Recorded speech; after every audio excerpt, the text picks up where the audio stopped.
Before we break down the specific divine attributes, I want you to think about your own emotional landscape for a second.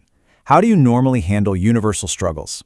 Think about the last time you went through intense hardship, or that paralyzing fear that keeps you up at night, or even just a really profound existential doubt. We literally all experience these vulnerabilities. But the source material makes this bold, almost radical claim. It says there's a specific way to face this incredibly chaotic world with a completely unshakable core, a foundation that just cannot be cracked by outside pressure. All right, let's look at Section 1, the foundation of strength. The source text opens with this massive statement. If your heart is filled with the knowledge of Allah, then nothing in this world can shake you. It's taking divine knowledge and positioning it not as some abstract theory you just memorize, but as a practical, active shield against turbulence. There's a huge difference between passive knowledge, just being aware of a fact, and active knowledge, which is a truth you intentionally lean your weight on when things get rough. The text is basically arguing that true emotional resilience comes directly from what you actively choose to fill your mind with every single day. And this foundational knowledge isn't left vague at all. The text specifies 4 distinct pillars you need to fortify the human heart: the names, the attributes, the commands, and the promises. So let's break that down. Knowing the names establishes identity, like who you're actually turning to. Knowing the attributes establishes character, helping you understand the capabilities of that divine presence. The commands give you a clear framework for how to live, which totally removes the stress of moral ambiguity. And finally, the promises give you a guarantee about the future, completely neutralizing despair. By using these 4 categories, the text gives you a full syllabus for your mind, leaving zero room for worldly chaos to take root. Moving right along to Section 2, Al-Rahman alleviates hardship. Here, the text offers a very specific divine attribute as a targeted antidote to worldly struggles: Al-Rahman, which simply means the merciful. When life is incredibly tough, we tend to internalize that pain, right? We feel punished or isolated, and hardship just feels cold. But the text doesn't tell you to ignore the difficulty or pretend everything is awesome. Instead, it prescribes focusing entirely on the concept of ultimate, overarching mercy. It's essentially a psychological balm meant to soothe the sharpest edges of human suffering. This represents a really interesting problem-solution framework through cognitive shifting. It contrasts the crushing weight of human hardship directly against the vast lightness of divine mercy. It totally changes the perspective.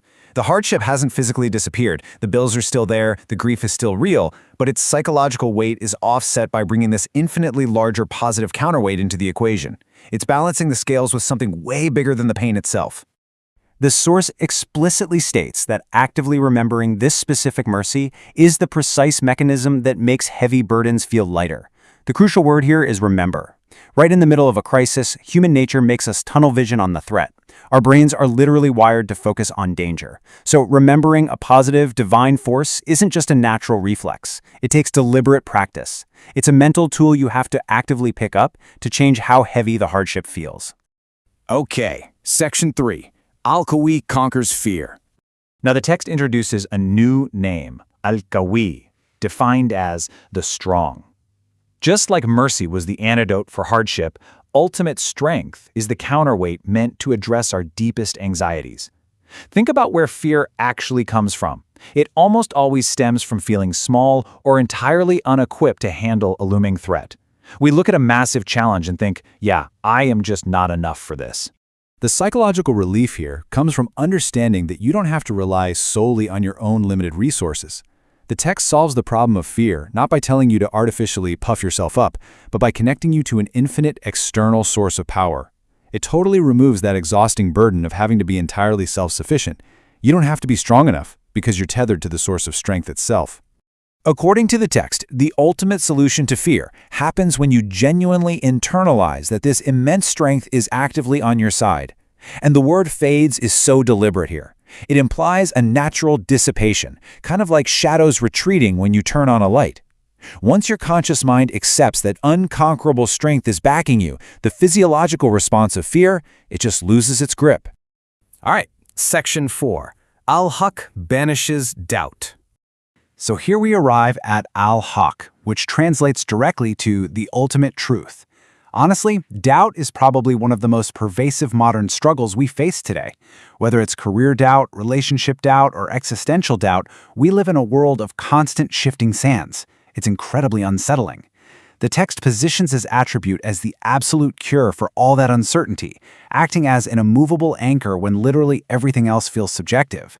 Think about how a shaky mind feels. Doubt is inherently unstable, right? It spirals and changes based on your mood or whatever news you just read. The text argues that you simply cannot stabilize a shaky mind using shaky worldly logic. The only way to find real psychological stabilization is to tether your mind to something that is entirely unchangeable. The author makes the point that doubt doesn't just diminish, it completely vanishes when you place your trust in Al-Haq. This is a really incredible distinction between just knowing what the truth is and actually trusting it enough to let go of your anxiety. It's the active application of truth to your uncertainty. You lean your full weight onto it, and the doubt ceases to exist. And finally, we reach section 5, the unshakable heart. So what does a heart fortified by this specific knowledge actually look like? Well, it achieves 3 transformative outcomes. First, it relies entirely on the divine, which strips away the endless anxiety of having to rely on yourself. Second, it finds peace in his decrees. This is a profound psychological acceptance of reality. Imagine being caught in a massive storm. Instead of screaming at the rain to stop, acceptance is just calmly putting up an umbrella. It's engaging with reality as it is. And third, it gains the active courage to face any test.